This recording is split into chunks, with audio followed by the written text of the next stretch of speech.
100,000 جنيه بالبنك الأهلي فايدتهم كام شهريا وكام سنويا وكام في نهاية المدة؟ بدائل شهادات ال 18% بالبنك الأهلي حاليا. بس قبل ما نبدأ الفيديو يا ريت تدعمنا بلايك للفيديو وتشترك في القناة وتفعل الجرس عشان يوصلك مننا كل جديد. ما تنساش تاخد جولة في القناة فكل ما يخص البنوك واستثمار أموالك أفضل استثمار من أول 1000 جنيه هتلاقي أسفل الفيديو وفي أول تعليق.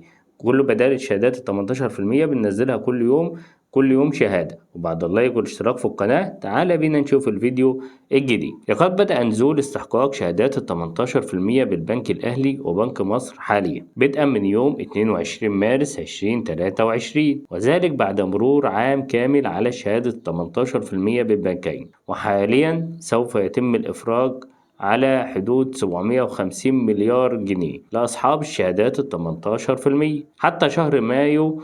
وحاليا يبحث جميع أصحاب الشهادات 18% عن أعلى عائد بالبنوك بالبنك الأهلي لربط شهادة جديدة تدير عليهم عائد من جديد، ولذلك نعرض أعلى 4 شهادات بالبنك الأهلي حاليا، ومع حساب عند ربط شهادة 100,000 جنيه بالبنك حاليا هيكون العائد كام شهريا أو سنويا أو ربع سنوي أو نصف سنوي. هحصل على عائد كام؟ أولا البنك الأهلي بيصدر شهادات بعوائد مختلفة وشهادات متنوعة، إما سنوي أو نصف سنوي أو ربع سنوي أو شهر. العائد السنوي هو 17.4%، أما العائد النصف سنوي هو 16.5%، أما العائد الربع سنوي هو 16.4%، أما العائد الشهري وحاليا 16%.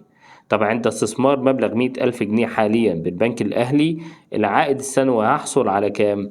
100,000 جنيه في العائد السنوي في 17.4% هتحصل سنويا على 17,250 جنيه سنوي. طب لو 100,000 جنيه في العائد الشهري هحصل على كام؟ 100,000 جنيه في 16% حاليا هيساوي 16,000 جنيه سنويا. طب شهريا نحسبها، هيبقى 16,000 جنيه على 12 شهر هيديك 1333 جنيه شهريا. باقي أيام على اجتماع البنك المركزي والجميع بينتظر ويترقب أسعار الفايدة الجديدة، وهتتابع معانا كل الشهادات اللي هتصدر هننزلها على القناة. فما تنساش الاشتراك واللايك ومشاركة الفيديو عشان يوصلك مننا كل جديد.